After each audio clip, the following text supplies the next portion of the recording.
We're going to look at some others, but let's start with Proverbs chapter 16, verse 18. Let's read that. Pride goeth before destruction, and a haughty spirit before a fall. Do it again. Pride goes before destruction, and a haughty spirit before a fall. You know, that's not the only time we find that in God's Word. We find that same message over and over and over. Proverbs chapter 11, verse 2. When pride comes, then comes disgrace. But with the humble is wisdom. A few chapters over, Proverbs 18:12. Before destruction, a man's heart is haughty, but humility comes before honor. Proverbs 29:23. One's pride will bring him low, but he who is lowly in spirit will obtain honor.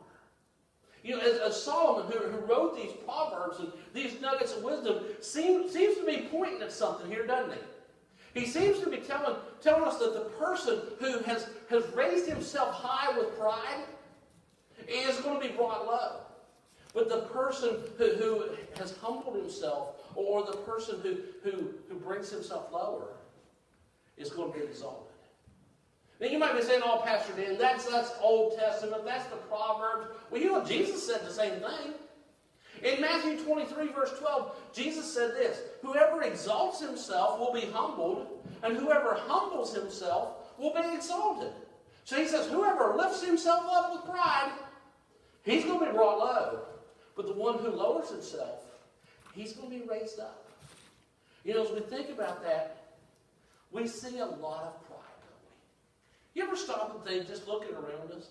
And sometimes, I have to admit, sometimes I get a kick out of seeing some folks' pride displayed. Because sometimes that seeing them brought low happens immediately. And we started to show you a video this morning, but it was just too long, and I didn't want to try to cut it. But here's what I want you to do. All of you YouTubers, when you go home, don't do it in church, but when you go home, YouTube the celebrations too early. Because what you see all these folks, especially in the sports world, that celebrate too early. So you might see the football player running for the touchdown, and in celebration they drop the ball about 1.5 yards before the touchdown line. Or one guy, he's a strutting, and just as he gets almost there, somebody knocked the ball out of his hand for a fumble. Or you can see the cyclist that's going along, and he thinks he's got the race, and he's got his hands in victory, and 3 people passing before he crosses the line. It's fun to, when it comes to that, because we know some of these sports figures get paid a lot of money. So it's kind of fun for us to see that. One of my favorites was the soccer goalie. And the soccer goalie, he blocked this kick that would have been a game-winning kick. So as he blocked it, and he throws his hands in the air, and he's running around the field just celebrating himself. But what he didn't realize is that when he blocked the kick, the ball had a backspin on it and rolled right in the goal for the game-winning goal. Now, to me, that was kind of fun to watch. I got a kick out of that. But sometimes that pride's not so funny. Because sometimes that pride causes loss of life. Let me give you an example. The Titanic. We've all heard of the Titanic. Obviously, we weren't there. But here's the thing. Over 1,500 people drowned when that ship went down. Only 700 were saved because that's all could fit in the lifeboats. You know why? Because they had already declared this ship would be unsinkable, so they wouldn't need to waste the space for enough lifeboats for everybody. Sometimes pride is not so funny. Let me give you another example. January 28th, 2006. Some of you remember this. The Space Shuttle Challenger blew up just seconds after liftoff. Why? There was a seal that was leaking on that ship. You want to know the bad part? NASA knew about it. All 7 people on that ship lost their life. And it could have been prevented. But you know what they determined why it wasn't prevented? Because they'd had 55 successful launches. And they said, with such a track record, one little seal won't make a big difference. Pride. Not only killed 7 astronauts, but I'll tell you what, it pretty much killed the United States space program even today. Pride. Something we see all around us. And as we look at the Proverbs, one of the things that Solomon teaches us is pride goes before a fall. And a haughty spirit becomes destruction. This morning, as we look at the subject of pride, I want you first to see there are 2 kinds of pride. And the first one, there's a pride that builds up. So there's actually a pride that can be good. I mean, the pride that builds up could be the pride that a father has in a son, or a coach in an athlete, or the pride that a teacher has in a student that for a job well done. It can be the pride that a citizen has for a nation. We call it being patriotic. And that's a good thing. So having that pride, it can be the pride that a craftsman has in their product or their trade. I'm not a great builder, but I do love to build. And when I build something, especially with something I've taken my time, you'll see me. I'm rubbing my hands over it. And I'll go to my wife, hey, honey, I want you to take a good look at this. And I'm trying to display it. And she'll go, oh, okay, Dan. No, honey, no, you take a good look. Look at the joinery. Look at how well it's been sanded. Look at all those things, those little particulars. Yeah, okay. Because a craftsman should have pride in his work. So there's a good pride. I mean, in the New Testament, the Apostle Paul was proud of the churches that he helped to plant. Matter of fact, in one of his letters to the Corinthian church, he told them that he was proud of some of the things that he was hearing and seeing from that church. So looking at it, what we see, there's okay to have a pride in our church. Yesterday's an example. I tell you what, as a pastor, I was proud of some of our church folks. It was a nasty, rainy day, but we had folks here at 9 o'clock staying till almost 4 for a harvest festival that lasted 3 hours. Setting up, taking down, cleaning up, getting everything ready. One person kept going, is this good? Of course, I'm a little particular, so I can do this a little more. But I was proud of our folks. Because some of our folks jumped in and really worked. There is such a thing as a good pride. But here's where we have to be careful.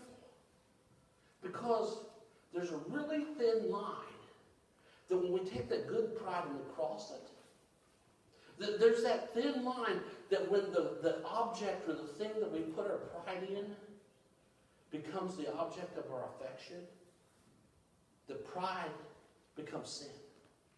That good pride, when we have that thing that we're so proud of, but it becomes the thing that consumes us, then that thing becomes an idol. And it becomes something that we don't literally bow down to, but we really do.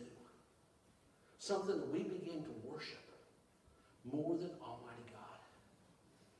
You know how that happens? Here's how. God demands that He be the center of our attention. God demands to be that thing that we put first, foremost, in the center of our everything. But when we start taking these other things, and that good pride, we've now crossed the line with that. We've made that an idol. We begin to take away from God being the center of our everything. We begin to take those things and begin to take our focus off God and put them on these. When that object that we put our pride into begins to carve out from the time, the treasures, and the talents that should be devoted to God, then we've made that thing an idol. Let me give you some illustrations. Everybody that has children, we love our children. And we do. I mean, that's just the thing. Parents just love their kids. And I tell you, with my kids, I love watching them be involved in things. I love watching them succeed in the things they're involved with. You know, I like watching them overcome these hurdles to better themselves in some of those things. And in those things, I'm proud of my children. But you know, sometimes as parents, we take that good pride and we cross the line with it. But because we begin to carve out from the time that we've devoted to God, to put it into what we devote to our kids. And we begin to take away from God's time to put it. I'm not talking about missing a church service. I'm talking about when we start making that before God, and God becomes secondary. So if we're carving out our time, then we're placing that. And you know, when that begins to happen, when we start putting the games, the concerts, the pageants, the recitals ahead of God, then we've made that an idol. And you know, sometimes it's not our children that we make the idol. I think for some, it's the activity itself. If I take that activity and I decide I'm going to be the best soccer dad I can be, I'm going to be the dad that all the other parents look at and they go, oh, he is such a wonderful soccer dad. He brings all the snacks. He has everything lined out. He hauls the kids back and forth. We just love for him to be the dad on our team because he's the greatest. You know what I've done? I've crossed that line of good pride to make myself or the activity the idol. And that is because I'm carving out of God's time so that it can lift up the activity, or in that case, me. Or we do the same thing with our treasures.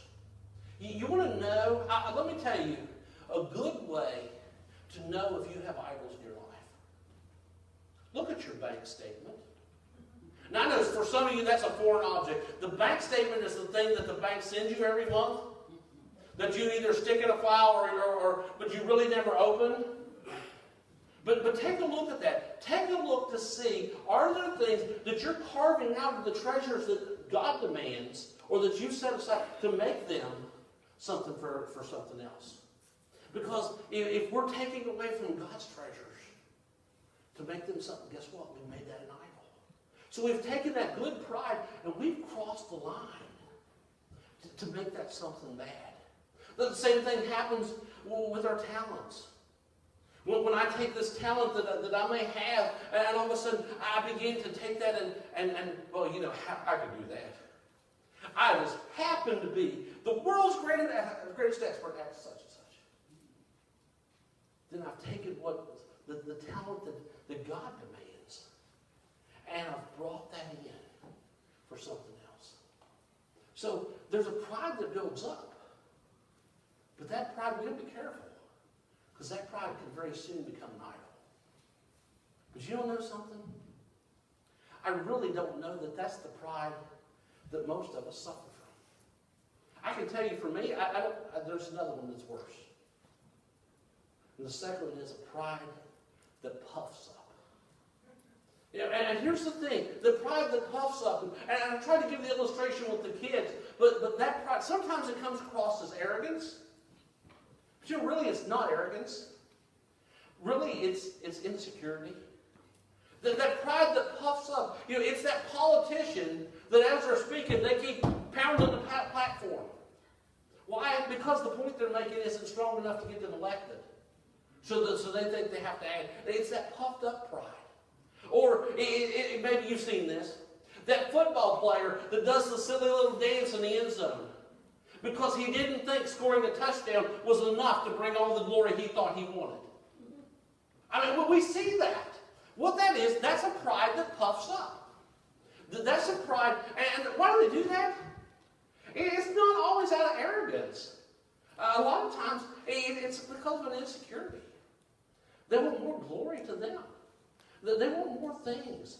And you know one of the places, I know, some of you are thinking, I don't watch football, I don't care about that. But you know where we often see it?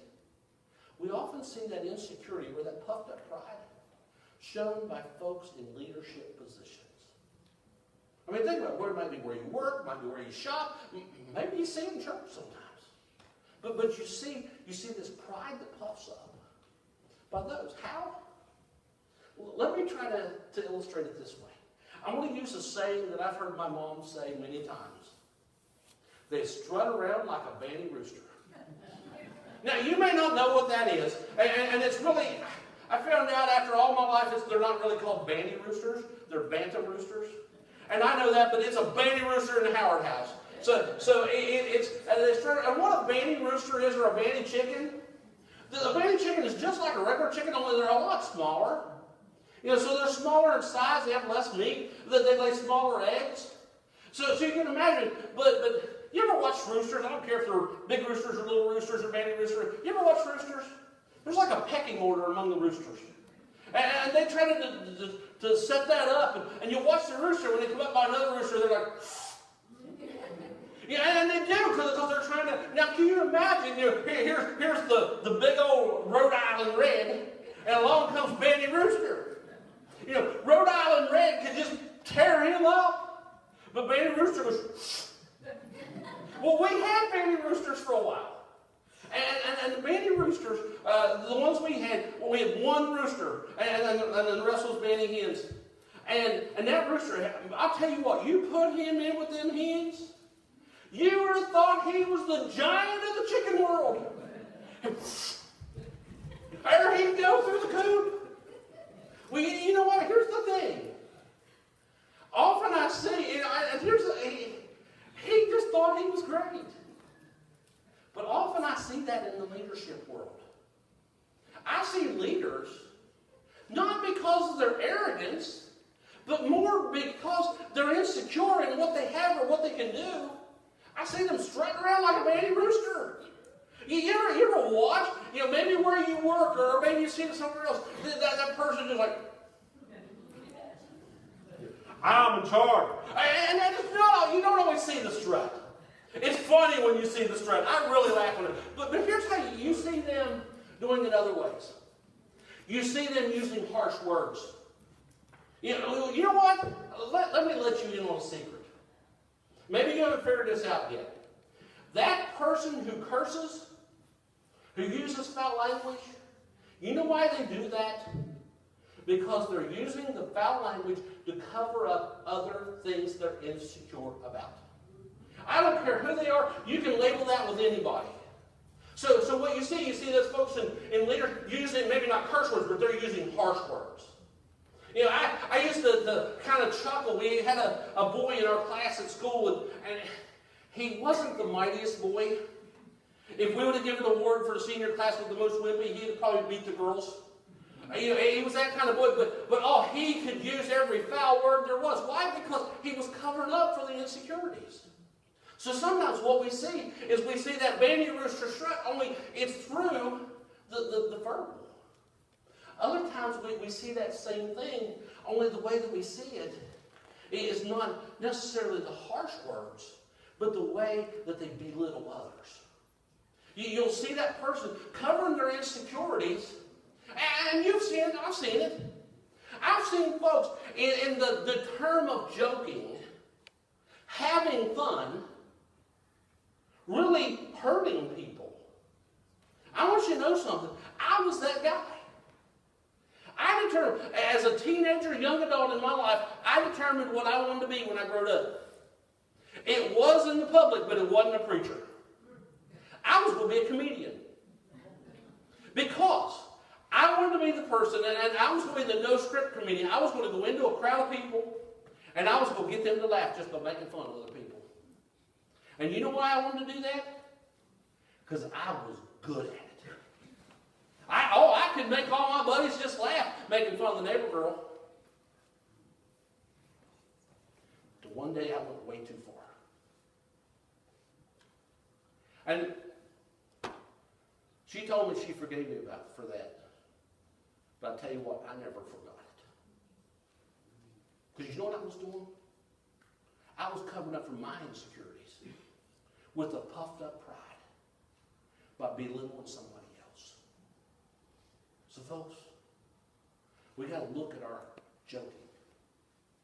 Because maybe that's a puffed up pride that we're using to cover something else.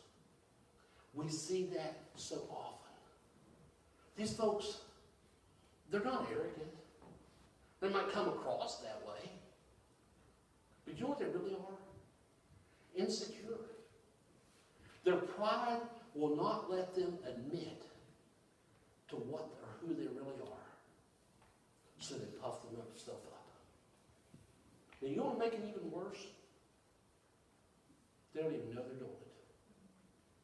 Folks who have that puffed up pride, the folks who are covering up their insecurities, most of the time don't even realize they don't even know they come across that way.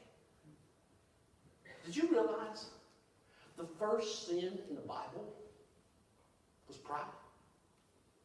The first sin in mankind? I mean, think about it. Satan tempted Eve. What did he do? One of the ways he tempted Eve was he came to her and he says, don't you want to be like God? Well, I'll tell you, up to that point, Eve was good. She was confident of who she was in her body in the Garden of Eden. But now all of a sudden, Satan gives her, don't you want to be like God? And she realized, hey, I can be more. She wanted that puffed up pride. And because of that pride, look what happened. You say, well, yeah, I don't know about that. I don't know. What did Satan do? That pride is the base for almost all of our other sin. You say, oh, Pastor, it's just pride. Don't worry about that. There's a whole lot worse things in our world today. But you know the truth? Almost all those other things started with pride. Let me ask you a question. Why do you lie? And stop and think, why do we lie? We lie because we're covering up an insecurity or something in our life to make ourselves look more. It's okay? That's one. Why do we steal? We steal because deep down there's an insecurity in our life that we want more. Go through the list. Why do we kill? We can go on and on and on to almost any sin that we can imagine. And we'll find the base of that sin is pride. That's what motivates us to do it. We say, okay, so if pride's the root of our sin, it has to be dealt with. How do we deal with that? How do we deal with something that we may not even be aware that's a problem in our life? I want to give you 5 tests for pride. 5 things so that we can look at our own lives to see, are we prideful? Number 1, if you point fingers when you get caught. Very simple. Pride test number 1, if you point fingers when you get caught. That's what Eve did. Oh, Satan tempted me. Then God turned to Adam. What did Adam do? Hey, well, the woman took the fruit and she brought it to me and made me eat it. And then, to make it worse, he ends up blaming God. God, it's that woman you gave me. So here's the thing. You know, how do we know? Are we prideful? It's because when we get caught, we point fingers. Here's the thing. If you can't own your own stuff, then you have a problem with pride. Just being able to say, you know what? That's on me. But no, we want to make it somebody else's fault. Number 2, if you get angry when you don't get what you deserve. And we live in a world of folks who think they deserve something. We even call it an entitlement because they're entitled to it. They deserve it. But you know, that person who don't get what they think they deserve, they get angry. They attack. When that's us, we know. We know that we have a pride issue. When we're the person who got mad because they didn't recognize us for who we are or what we did. That's pride. Number 3, when we don't seek advice when we don't know the way. How do we know we have pride? When we don't seek advice, when we don't know where we're going. I'm not talking about driving the car. This may be the person, they would rather fail at business than to ask their dad how he did it and how he succeeded. When they don't know which way they're going and they don't seek advice. Here's where I see it a lot. I see folks who would rather have a failed marriage than to seek advice or help from someone who could help. I've had folks in our church. Marriage fails, ends, separates. Never once said a word to the pastor about problems. Or asked, could we talk to you? Why? Because of pride. How do we know we have pride? We don't seek advice when we don't know the way. Number 4, if you avoid correction when you make a mistake. How do we know we're prideful? When we know we've done wrong, but we fail to set it right or accept the correction from it. Another example. I've done it. And I'm going to guess I'm probably not alone. Anybody ever got a speeding ticket? That silly police officer. Should have been ashamed of himself. Traveling down the interstate in a pack of 100 cars. Who does he pull over? Me. You know why? I had a car top carrier on my top of my car. And a rental van. He knew I was out of town. Now, folks, I've done this. Some of you have probably heard me do this. Shame on me. But what are we doing? We're failing to own up. You know the truth of the matter? It wasn't much. But I was speeding. So another 100 cars, but I was speeding. And I paid the fine. How do we know we're prideful? We know we're prideful when we avoid correction when we make mistakes. Number 5. We know we're prideful if you talk about yourself when you're around someone you respect. You ever done that?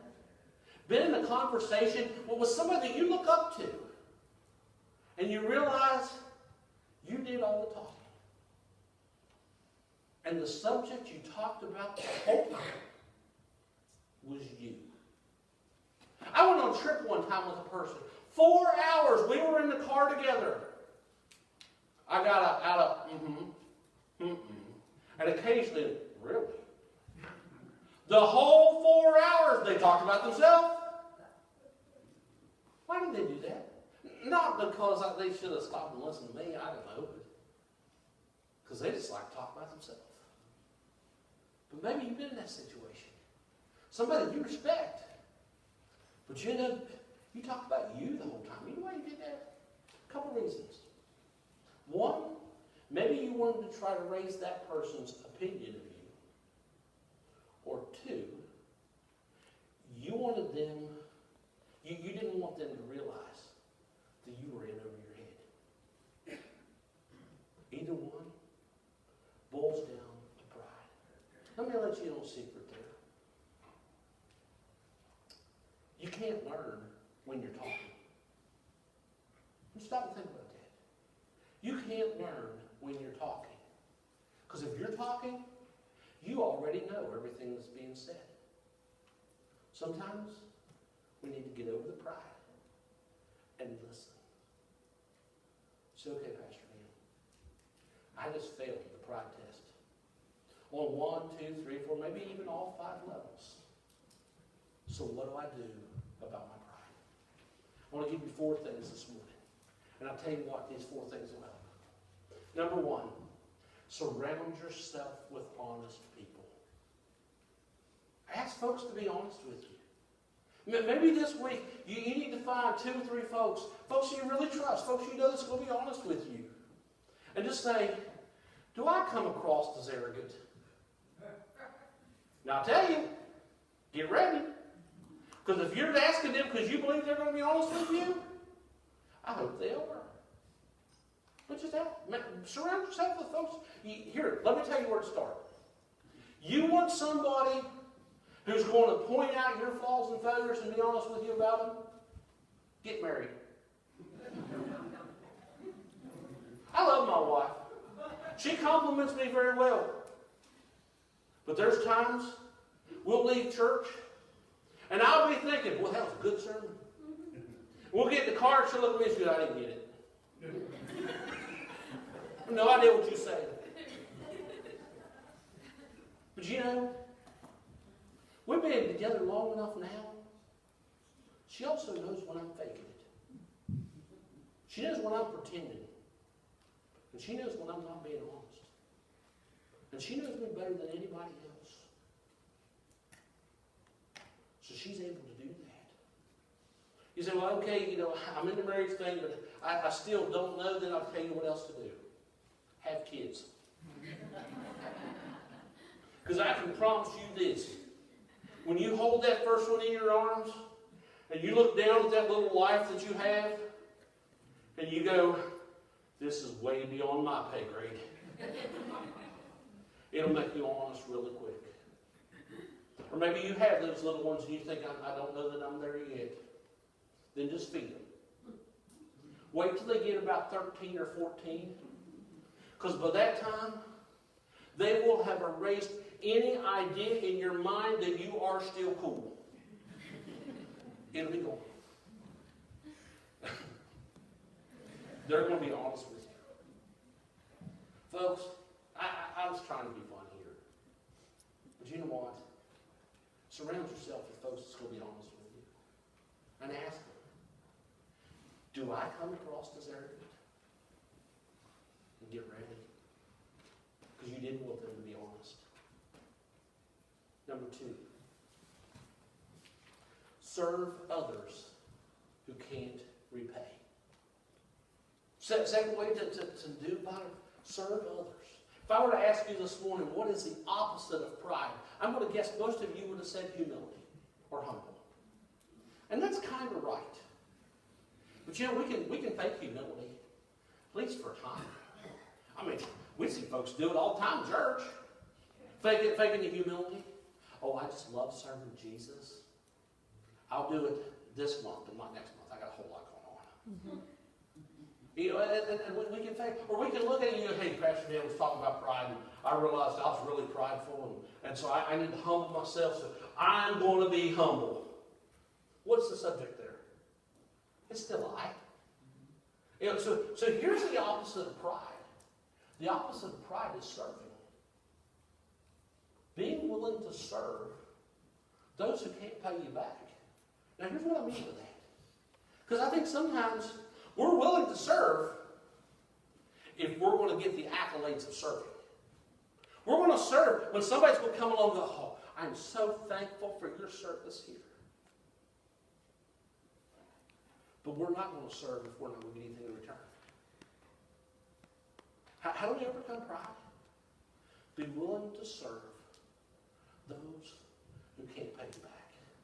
Surround yourself with honest people. And number 3, surrender your own position, praise, and plans. So surrender. So you have, if you're going to be humble, if you're going to deal with your pride, you have to be able to surrender those 3 things. Let's look at them real quick. We have to surrender our position. You know what Jesus taught us? Jesus says, when you go to a banquet, don't take the seat of honor. Sit in the back. Because it's better for you, when the master comes in and goes, what are you doing back there? You need to move up here. They did that to you.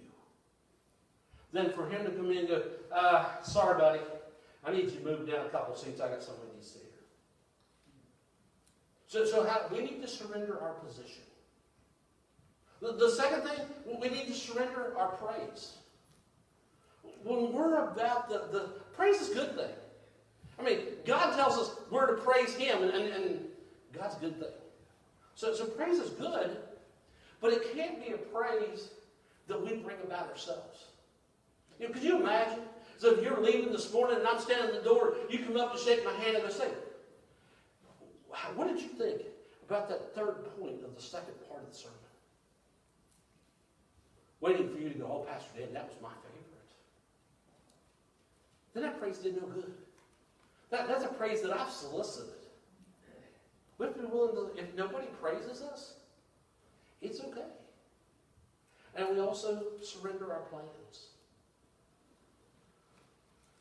Are we making our plans? Or is it God's will? You know, I look over here at all these folks. Most of them are thinking about college, a future, a job. They go, no, we're not. But that's been on their mind. And they're like, okay, what do I want to be when I grow up? Let me ask you, are you making your plans? Or are you seeking God's will? You know, for us, tomorrow, I'm going to do this and this and this and this. Are we making our plans or are we following God's will? To get rid of the pride, we've got to be willing to surrender our position, our praise, and our plans. So maybe you look at it and say, Pastor Dan, I don't want to be around honest people because they're going to be honest and that's going to hurt. I'm not going to serve others unless I'm going to get something out of it. And that surrender thing, that's just not for me. You said you had 4. What's the fourth one? Then it's this. Suffer God's judgment. Because what did God say? To the prideful, He will bring low. Maybe not instantly like some sports guy that we saw in the video. But it will happen. But to the humble, He will be exalted. Let me give you an illustration. When Jesus died on the cross, there were 3 who died that day. There was one on His right. There was one on His left. One went to heaven. One went to hell. You know what the difference was? The difference was what they did with their pride. I want to ask you something. What do you do with your pride today? What needs to change? What do you need to surrender to God? What do you need to give up? We're going to sing a final hymn, and as we do, maybe it's your time to go to Him in prayer. Or come to this altar and just say, God, I am prideful. Whatever, maybe He's already laid something on your heart. This is what I need to change. You know what He wants us to do then? Repent. Turn from that to follow Him. Or maybe you're here today, you say, I don't even know where to start. My life, I'm such a sinner. I don't know what to do. Then I have good news for you. His name is Jesus. He died on the cross for yours to pay the price for your sin. And the Bible says if we will believe on Him, we will have everlasting life. So maybe for you today it's to start with just saying, God, I give you my life, full of the pride that's there and everything else. But I ask you to take over in my life.